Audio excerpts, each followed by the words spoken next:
November 1, Halloween o Araw ng Mga Patay. Ipinagdiriwang sa buong mundo, maging sa ating bansa sa Pilipinas, na tuwing naririnig ang petsang November 1, ito ang popular na selebrasyon na ginagawa sa buong mundo, ang Halloween. Oktubre pa lang makikita na natin ang mga dekorasyong nakakatakot, katulad ng mga kabaong, Dracula, vampira, mangkukulam, sapot ng gagamba, bungo ng tao. At pagsapit ng November 1 ay nagsusuot ang mga tao ng nakakatakot na costume, pati nga ang mga bata. Katulad ng mga prinsesa, multo, mga heroes, zombie, mangkukulam, pugot na ulo. Maging sa telebisyon, ang mga palabas ay mga nakakatakot tuwing pagsapit ng Halloween. Bilang isang Kristiyano, dapat bang makisalamuha tayo o makipagdiwang tayo sa selebrasyon ng Halloween o Araw ng Mga Patay? Ang Halloween ay isang selebrasyon ng mga pagano o yung mga taong hindi naniniwala sa tunay na Diyos. Walang duda, maraming Kristiyano ang nalinlang ni Satanas at sana hindi ka kasali sa kanila. Sa Old Testament, ang witchcraft ay isang krimen at kamatayan ang hatol. Ito ay mababasa natin sa Exodus, Kabanata 22, talata 18. Ati pong basahin. Patayin ninyo ang mga mangkukulam. Atin pong basahin ang aklat ng Leviticus, Kabanata 11, talata 31. Huwag kayong sasangguni sa mga espiritistang nakikipag-usap sa kaluluwa ng mga patay. Dahil kapag ginawa ninyo ito, ituturing kayo na marumi. Ako, ang Panginoon na inyong Diyos.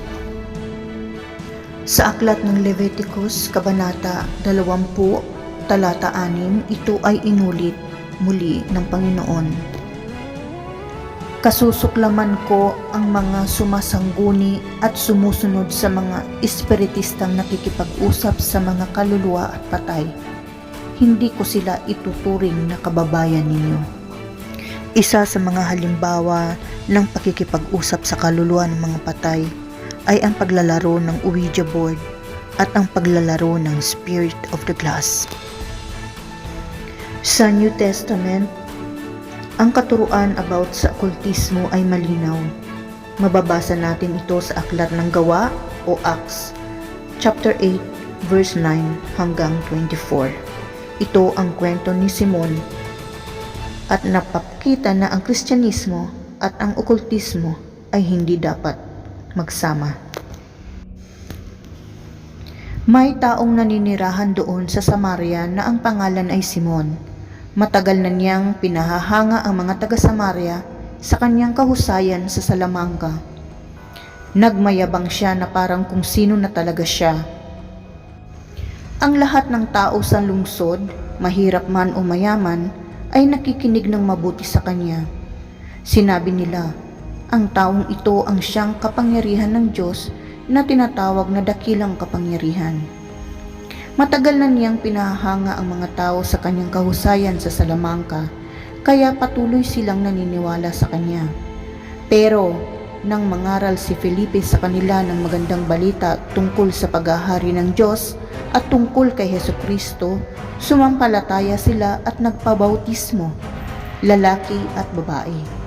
Pati si Simon ay sumampalataya rin, at nang mapabautismuhan na siya, sumama siya kay Felipe. Talagang namangha siya sa mga himala at kamangamanghang ginawa ni Felipe.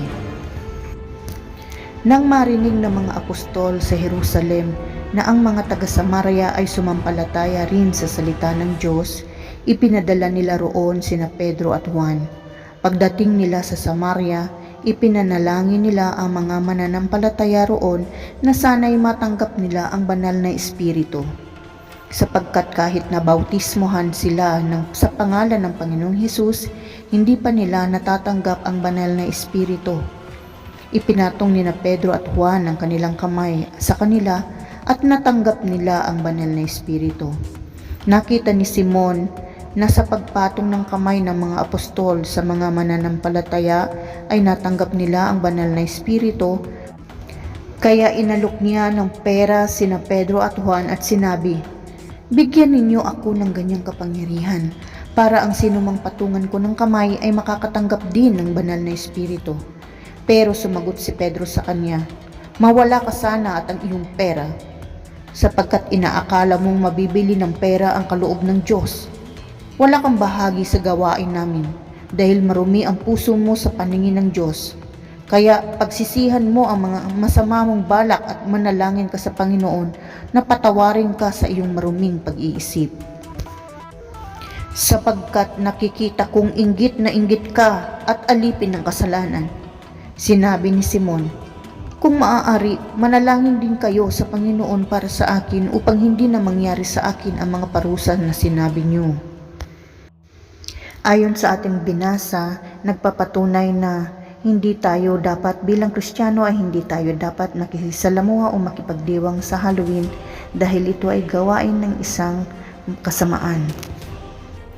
Ang kapangyarihan, kasakiman at marami pang gawa ng masamang espiritu ay makikita rin sa aklat na ito.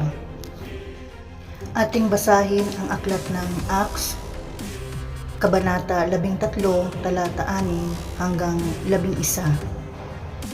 Inikot nila ang buong isla hanggang sa nakarating sila sa bayan ng Paphos.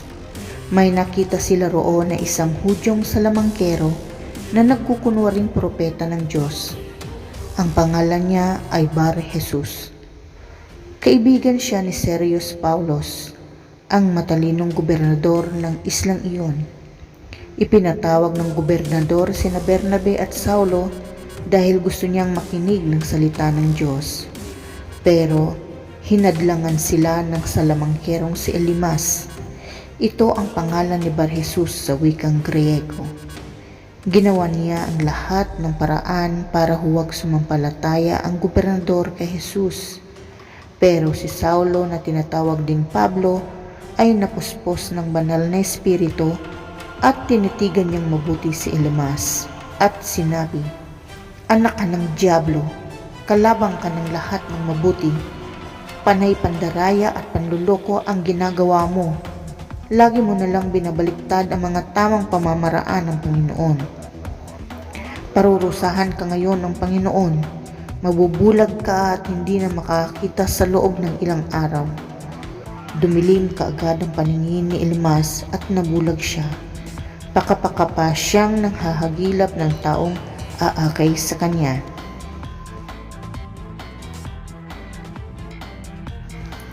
The account of Elimas the sorcerer in Acts 13 verse 6 to 11 reveals that sorcery is violently opposed to Christianity.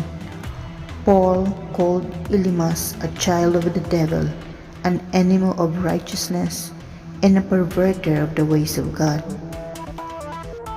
Ating basahin ang aklat ng Acts, Kabanata 16, talata 16 hanggang 19. Isang araw, habang papunta kami sa lugar na pinagtitipunan para manalangin, sinalubong kami ng isang dalagitang alipin. Ang dalagitang iyon ay sinasaniban ng masamang espiritu na nagbibigay sa kanya ng kakayahang manghula. Malaki ang kinikita ng kanyang mga amo dahil sa kanyang panghuhula. Palagi kaming sinusundan ng babaeng ito at ganito ang kanyang isinisigaw. "Ang mga taong ito ay mga lingkod ng kataas-taasang Diyos. Ipinapangaral nila sa inyo kung paano kayo maliligtas." Araw-araw iyon ang ginagawa niya hanggang sa nainis na si Pablo. Kaya hinarap niya ang babae at sinabi sa masamang espiritong nasa kanya, "Sa pangalan ni Jesucristo, inuutusan kitang lumabas sa kanya." At agad namang lumabas ang masamang espiritu. Nang makita ng kanyang mga amo na nawalan sila ng pagkakakitaan, Hinuli nila sina Pablo at Silas at kinaladkad sa plaza para iharap sa mga opisyal ng lungsod. A fortune-telling girl lost her demon powers when the evil spirit was cast out by Paul. The interesting matter here is that Paul refused to allow even good statement coming from a demon-influenced person. Atin pong basahin ang aklat ng Gawa, Kabanata 11, talata 18 hanggang 20. Marami sa mga sumasampalataya ang lumapit at nagtapat ng kanilang masasamang gawain. At marami ring mga salamangkero ang nagdala ng kanilang mga aklat at sinunog nila mismo ang mga ito sa harap ng lahat. Ang halaga ng mga aklat na sinunog ay umabot ng ilang milyon. Dahil sa pangyayaring ito, lalo pang lumaganap ang kapangyarihan ng salita ng Diyos. In Acts 19 shows new converts who had abruptly broken with their former occultism by confessing, showing their evil deeds, bringing their paraphernalia, burning it before everyone. Ayon kay Paul sa Philippians chapter 1 verse 27, mamuhay kayo ng ayon sa magandang balita ni Kristo. Sa ganoon makadalaw man ako sa inyo o hindi, mababalitaan kong nagkakaisa kayo at sama-samang naninindigan para sa pananampalatayang ayon sa magandang balita.